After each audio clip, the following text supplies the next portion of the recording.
പോകാൻ പറയുന്നുണ്ട്. അവിടെ ഒരു ശരിക്കും അവിടെ ബ്ലോക്ക് ചെയ്യണം.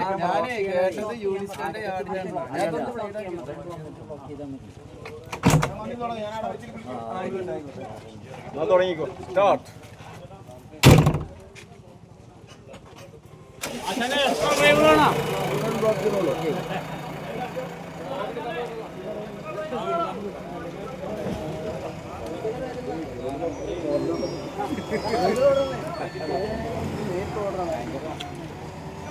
അപ്പോൾ റോഡ് ഉദ്ഘാടനം ആരംഭിക്കാം അല്ലേ?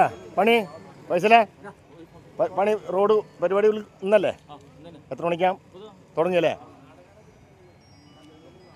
ഇതിപ്പോൾ ഏതുവരെയാണ് ഉദ്ഘാടനം? ഇവിടെ നിന്ന് തൊട്ടിട്ട് ഇവിടെ നിന്ന് തൊട്ടുമ്പോൾ അധികാരിപ്പടി വരെ അല്ലേ?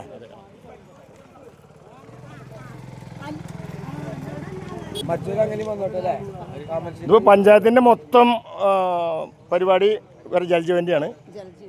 അതിൻ്റെ മൊത്തം എസ്റ്റിമേറ്റാണ് കിട്ടുക അല്ലേ? അതിലിപ്പോൾ നമ്മളിപ്പോൾ അധികാരിപ്പടി മുതൽ ഈ സ്ഥലത്തിൻ്റെ പേരെന്താണ്? വടമുക്ക് വരെയുള്ള റോഡാണ് ഇപ്പോൾ ഇന്ന് പണി ഉദ്ഘാടനം ചെയ്യുന്നത് അല്ലേ?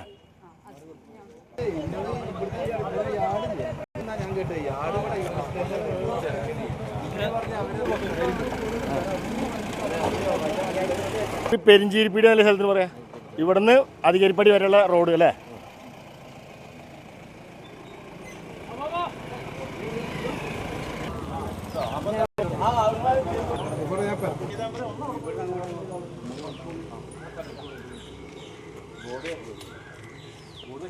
ഇതിപ്പോൾ പെരിഞ്ചേരി പീടി അല്ലേ സ്ഥലം?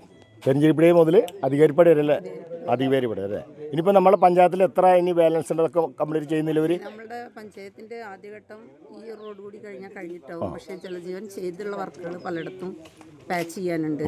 പലയിടത്തും റോഡുകൾ കുഴിയായി കിടക്കുകയാണ്. വർക്ക് ഫിറ്റല്ല അല്ലേ? പാച്ച് ചെയ്യൽ ആരംഭിച്ചിട്ടുണ്ട്. അത് അവർക്ക് അവരുടെ അഗ്രിമെന്റ് കാലാവധി കഴിയോളം പാച്ച് ചെയ്യേണ്ടത് ജലജീവൻ തന്നെയാണ്. അപ്പോൾ അവരത് ആരംഭിച്ചിട്ടുണ്ട്. ഇപ്പോൾ താമരശ്ശേരി റോഡ് അടുത്ത ദിവസം പാച്ച് ചെയ്ത് തുടങ്ങും. അതായത് നമ്മളിപ്പോൾ ഡാറിങ് കഴിഞ്ഞ് കഴിഞ്ഞാൽ അതിൽ എന്തെങ്കിലും സംഭവിച്ചാൽ അവർ തന്നെ അത് ചെയ്തു തരും. കാലാവധി കഴിയുന്നവരെ അവർ തന്നെയാണ് ചെയ്തു തരുന്നത്. അത് നമ്മൾ കഴിഞ്ഞ 4-ാം തീയതി MLA-യുടെ അടുത്ത് പടിഞ്ഞാറ്റുമുറിയിൽ ഈ ജലജീവൻ്റെ വർക്കുമായിട്ട് ബന്ധപ്പെട്ട് തന്നെ അവിടെ ബ്രിഡ്ജിൻ്റെ അടുത്ത് അവർ വാട്ടർ അതോറിറ്റിയുടെ കണക്ഷൻ കട്ട് ചെയ്തതുകൊണ്ട് അവിടെ കുടിവെള്ളത്തിൻ്റെ ഒരു പ്രശ്നം ഉണ്ടായിരുന്നു. അപ്പോൾ അത് MLA-യുടെ അധ്യക്ഷതയിൽ അവിടെ യോഗ ഇരുന്നുണ്ടായിരുന്നു.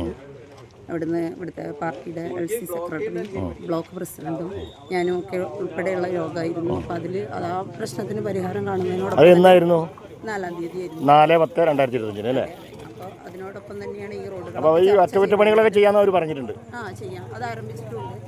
അന്ന് ഇത് ധാരണയായി ഉണ്ടായിരുന്നു. പക്ഷേ ആ പറഞ്ഞ ദിവസം പിന്നെ വാട്ടർ അതോറിറ്റിയുടെ കരാറുകാരുമായിട്ട് എന്തോ ഒരു ചെറിയ ഇഷ്യൂ പറഞ്ഞിട്ട് അത് വൈകിയപ്പോൾ ഇവിടുത്തെ പ്രാദേശികമായിട്ട് ഇവിടുത്തെ CPIM-ൻ്റെ പാർട്ടി മന്ത്രിയൊക്കെ ഇടപെട്ട് ആണ് ഇന്ന് ഈ വർക്ക് സ്പീഡാക്കി. അർജൻറ്റായിട്ട് പാർട്ടി ഇടപെട്ട് വർക്ക് സ്പീഡാക്കിയിട്ടുണ്ട് അല്ലേ?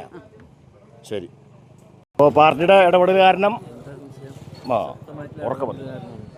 ശക്തമായി പാർട്ടി ഇടപെട്ടതുകൊണ്ട് ഇപ്പോൾ ജലജീവൻ അവരുടെ പണി ആരംഭിച്ചു.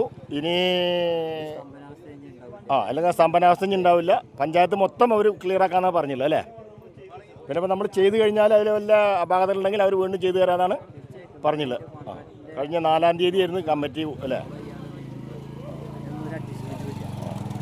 കോംപ്രമൈസ് ഒന്നുമില്ല, അവർ ക്ലിയർ ആക്കുക. അതെ. അതിനുവേണ്ടി ജനങ്ങളെല്ലാവരും സഹകരിക്കുക എന്നുള്ളതാണ് നമുക്ക് പറയാനുള്ളത്. പാർട്ടി നിലയ്ക്ക് മാത്രമല്ല, ജനങ്ങൾ മൊത്തത്തിൽ ഇതിനോട് രാഷ്ട്രീയത്തിന് അതീതമായിട്ട് സഹകരിക്കണം എന്നാണ് പാർട്ടി ആവശ്യപ്പെടുന്നത്. സെക്രട്ടറി നിലയ്ക്ക് അല്ലേ? എന്താണ് ഉദ്ഘാടനം? 27/10/2025 തുറാണം പാലം ഉദ്ഘാടനം വടമുക്കൽ എവിടെ വെച്ചിട്ടാണ്? തുറാണത്ത് വെച്ചിട്ട് നടക്കുന്നുണ്ട് അല്ലേ? അതെ. തുറാണത്തിൻ്റെയും വടമുക്കിൻ്റെയും പ്രതിച്ഛായ മാറുന്ന ഒരു വലിയ പദ്ധതിയാണ്. 37 കോടി രൂപ ചെലവിൽ തുറാണത്തേക്ക് ഫുൾ പില്ലറിലുള്ള പാലം അല്ലേ? അതെ. അപ്പോൾ ഒരു ടൂറിസ്റ്റ് കേന്ദ്രമായിട്ട് മാറുന്നു തുറാണം. അതെ. പാർട്ടിയുടെ ഇടപെടൽ ഫലം കണ്ടു. നന്ദകുമാർ, ശ്രീരാമകൃഷ്ണൻ, നമ്മളെല്ലാവരും നമുക്ക് നല്ല സപ്പോർട്ട് ചെയ്ത കാരണം അതിവേഗത്തിൽ നമ്മൾ വിചാരിച്ചതിനേക്കാൾ കൂടുതൽ പെട്ടെന്ന് കാര്യം നടന്നു അല്ലേ? എല്ലാവർക്കും അഭിവാദ്യങ്ങൾ.